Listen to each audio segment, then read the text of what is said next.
Hey everybody, I'm John Elliott Churchville, and today's Hump Day Power Thought is the Personal Expansion Principle, Part 4.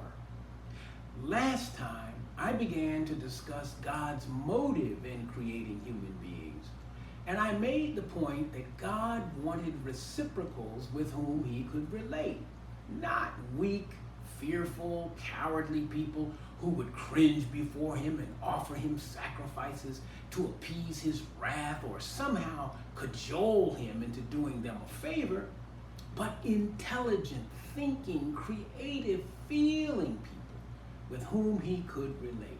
So God created humans in his own image and likeness, intelligent, thinking, creative, and feeling, and endowed them with freedom of choice and freedom of action.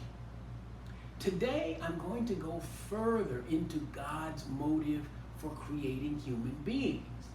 And I'll begin by asking you your motive for having children. Assuming that you're a good person with good motives, I would bet that one of your motives would be to see little people who look like you running around the house, playing in your yard, and sleeping in the rooms you prepared for them before they were even born. But if I go deeper, probably I would find that you wanted to guarantee that your family name and reputation would continue to exist beyond your lifetime. And if I looked even more deeply into you, I think I would find that you have an unspoken belief that you will continue to exist through your children.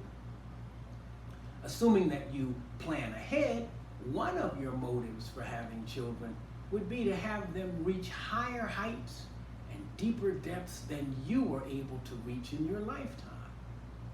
You'd want your children to have a better, more fulfilling, prosperous life than you had, regardless of how wealthy you had become.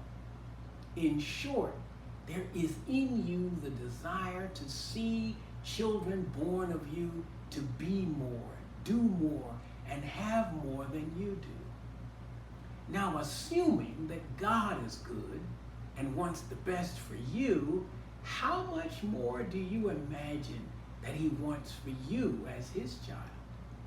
Except for the macrocosmic difference between his sphere of influence and that which you acknowledge of your own microcosmic sphere of influence, his motive for creating you must be for your ever-increasing expansion, growth, and development. And just as you are proud of your children as they're growing up and learning new skills and abilities, so is God proud of you when you seek to be better, do better, and have better.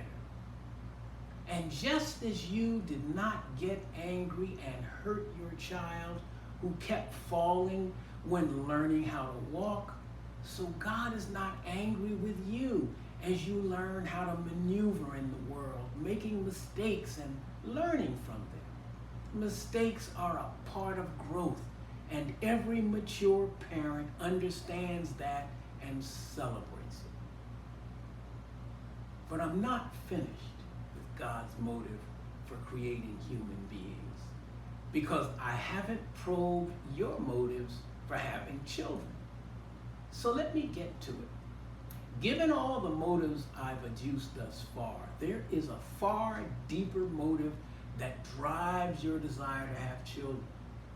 You want to create some little people that you can just love and enjoy. I say little people because around the teenage years, your love is strained and you're not enjoying your children as you did when they were little. Okay?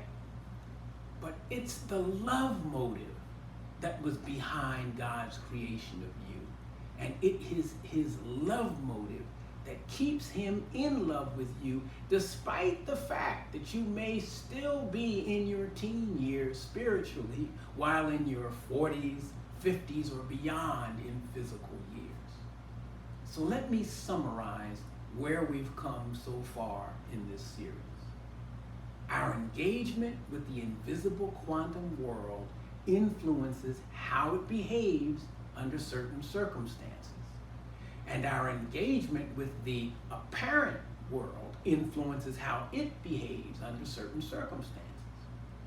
We found that the Bible's declaration that God is the original cause of all that exists, from the amoeba to human beings, and that God's creative process consisted in the sound, the utterance, the word that he spoke. Let there be. And we know this is so because it has been verified by science that everything that came into existence was set in motion by sound, the word spoken. Today, we talked about how your relationship to God, regardless of your religious or non-religious preferences, has placed you in a position to create the future you choose for yourself. And we took a fairly deep dive into God's motives for creating you in the first place. His wanting to reproduce a reciprocal with whom he could relate, an intelligent, thinking, creative, and feeling being endowed with freedom of choice and freedom of action. And we ended today with the most weighty and profound motive that God had for creating you, his eternal love for you. Next time, I'll go even further into God's motive for creating you that directly relates to your ability to create the future that you want for yourself and your family. I'm John Elliott Churchville, certified speaker, teacher, trainer, DISC behavioral analysis consultant, and coach with the John Maxwell team.